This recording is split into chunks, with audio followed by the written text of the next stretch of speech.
when we left 2008 and we evaluated the Obama campaign, there certainly was an urgency by many of us to say our institutions really need to change. They need to change the way that they're thinking about things. And that was accurate.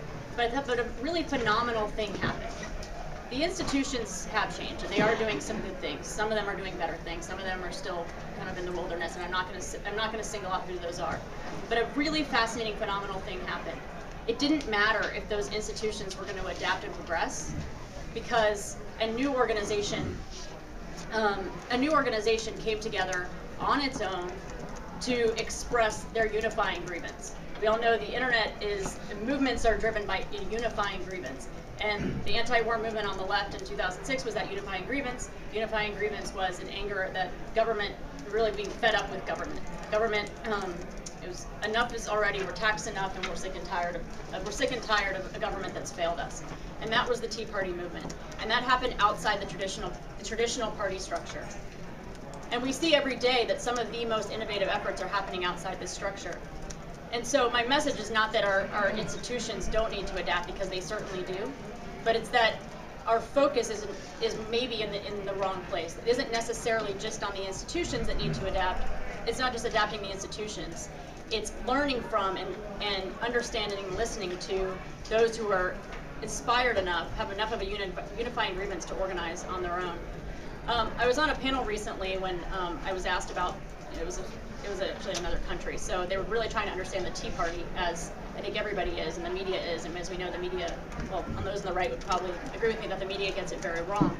And they said, is the Tea Party movement, an internet movement, which I thought was a very savvy question, because my answer was yes and no.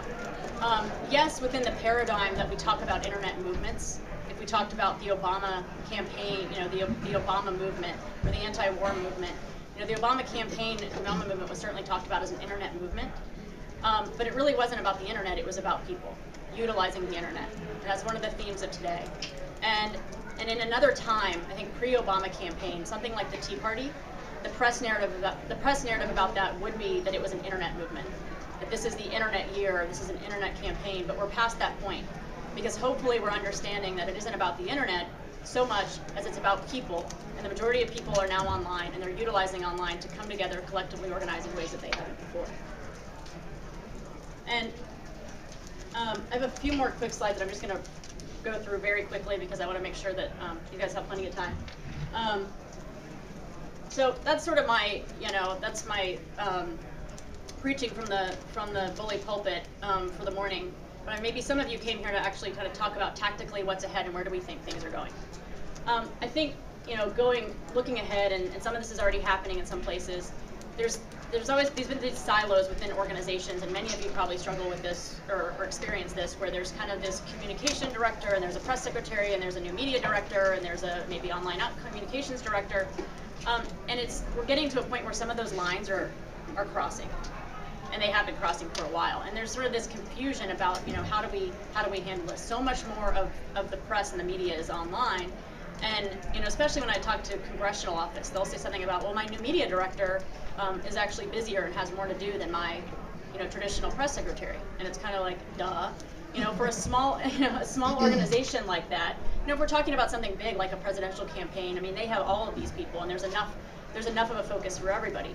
But if we're talking about something like a small organization or congressional office, how many of them are actually getting their stories that they're pitching covered in the traditional news media?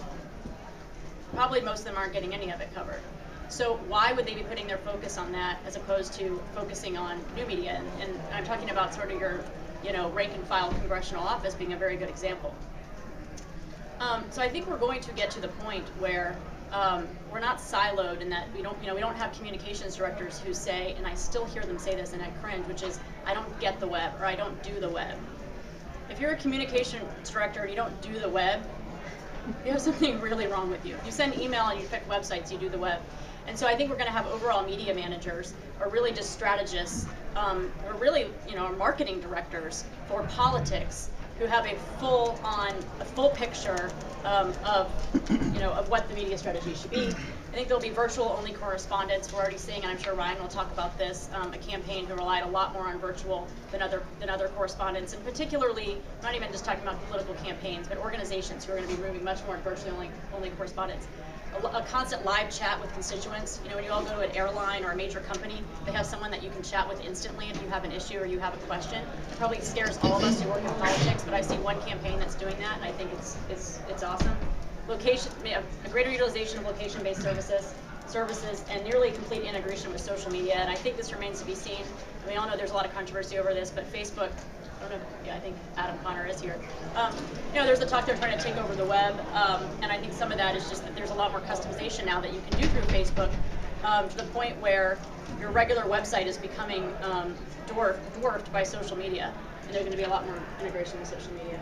And I just put these for fun, not to steal any of Rob's thunder, but this was our firm's fundraising or marketing product was utilized by the Scott Brown campaign. We worked with Rob on that. And this was the trajectory of the dollars coming in. And it's always fun to see that in every major movement, including the Obama campaign, actually in the Bush campaign in 2004, which was very grassroots fueled, you have this hockey stick effect of the money that comes in. Brown campaign was a shortened timeline, and there's markers for when specific stories hit kind of in the media and spread virally to cause that. You know, one of the biggest, obviously, being when the Obama visit was announced. And I think one thing that's really fascinating about that, and Rob will probably talk about it, is that this really was an organic movement. But just to sort of leave with a point of skepticism about, you know, first of all, can the internet fix politics, and is the internet changing politics?